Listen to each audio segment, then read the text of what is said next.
Game on, please. The colourful figure of Bobby George. Big flip, Lazarenko. John Lowe. Jockey Wilson. Wilson refused the handshake. Rob Anderson. The Limestone Cowboy. Keane Keller. The crafty Cockney. A really outstanding display of darts. Filming golden arrows. I'm Eric Bristow, also known as the crafty Cockney, and I'm going to take you back to my decade, which was the 80s, when I ruled the world. Love him or loathe him, he is the best on earth. When darts rated in the millions on primetime TV, and I competed against some of the best players that ever graced the hockey. Put your hands together and welcome Bobby George. It was all characters, miserable, some of them outgoing, mouthy, me, flash. It was just a battle each time any of us played each other. Great for people at home, because it wasn't like put on, it was meant, you know, we got up there and we wanted to kill each other. It was a special period, I think, for the dart game in general. You could go anywhere, really, and be recognised. So it just shows you how big darts and how big the characters were in the 80s. 5 World Championships, 5 World Masters titles, 4 British Open Championships. I won them all in the 80s, which really was my decade of domination. Eric was the greatest player in the 80s. I mean, he's been one of the greatest players ever. The crafty Cockney. What a picture. It doesn't matter where you went, people loved to hate him. They turned the telly on because they hated him, because they wanted him to lose. But he knew that, so he gave it to them more. Oh, the rivalry, it was backstage, was immense. Eric would walk in and go, What's you lot come here for, then? "You see that trophy, lads? It's a shame it's going in my car tonight." It's pointless, really. I'm winning this. And then he would take it home as well. I'd see new guys appear, and before they even got out there, Eric's already got them beat. Eric, would you throw for the ball first? A great rival of mine was John Lowe, and I always had to be at the top of my game whenever we went head to head.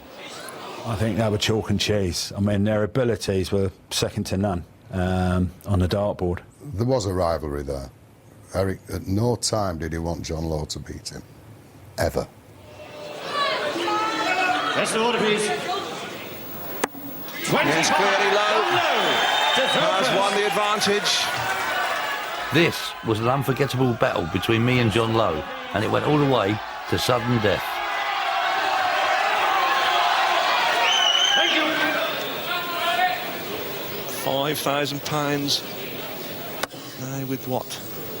12, 15 darts.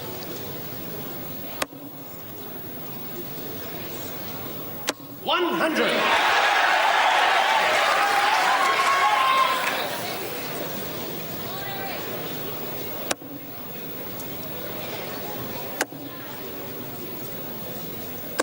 $100.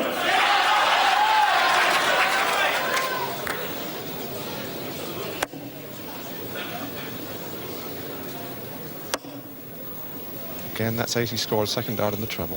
140.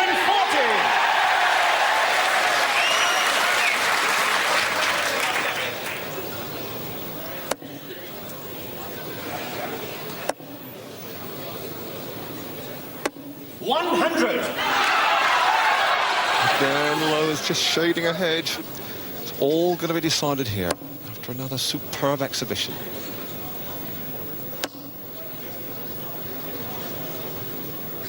$60. Bristow will interpret that as a chance to gain ground. He's a ton adrift.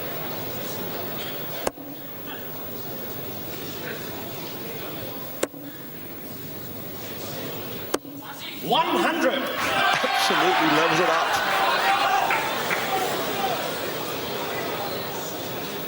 One slip now could prove fatal. Got to come out now.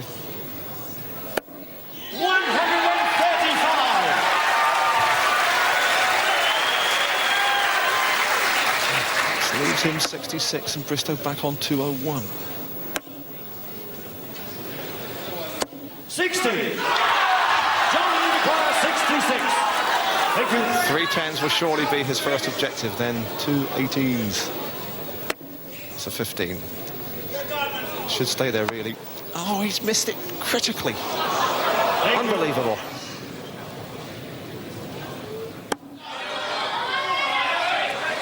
Eric require 141. No, Bristow wants 141.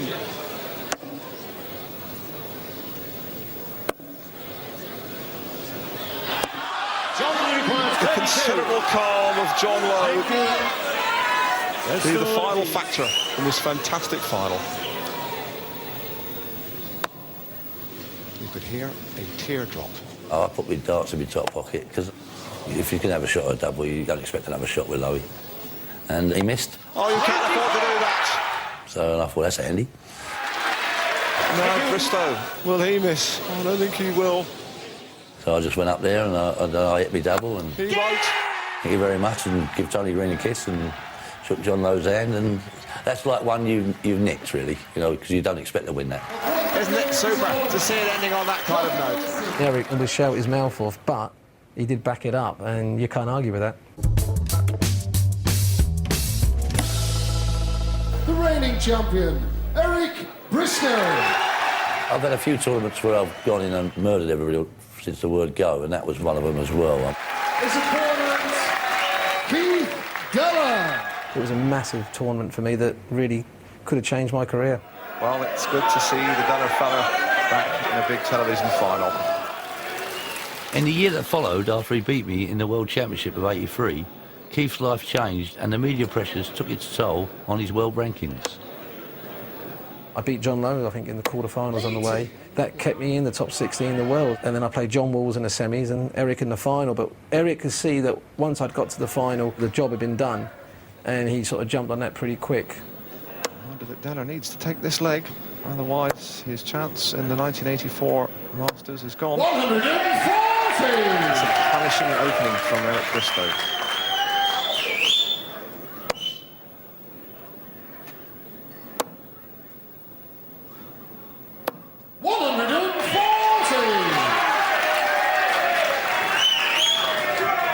Unable to fault Deller's grit and determination. He's hung on to this whirlwind called Eric Bristow like a mongrel, snapping at his heels. 100!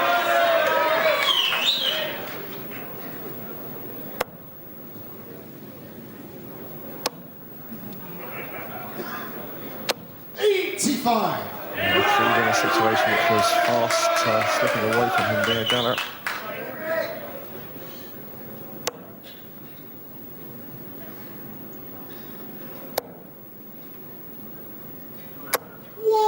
I'm going to have a close call again. Deller's got to win this leg to stay in the Masters title chase. 60. Eric requires 161. Again, he'd love to retain his title with a flourish. 161, no. 317s will leave the ball. Yes, the ball. Is this going to be the golden moment? Fractions away. 36. Keith requires 130. And now Deller has got to produce the party piece on 136, and he isn't going to. 60. And Eric requires 25. Eric Bristow wants 25. 9, 2 8s. There's the 9. He's got 2 darts for 2 8s. 9 scores. And that really must be regarded as a historical moment. Deller with a rare chance.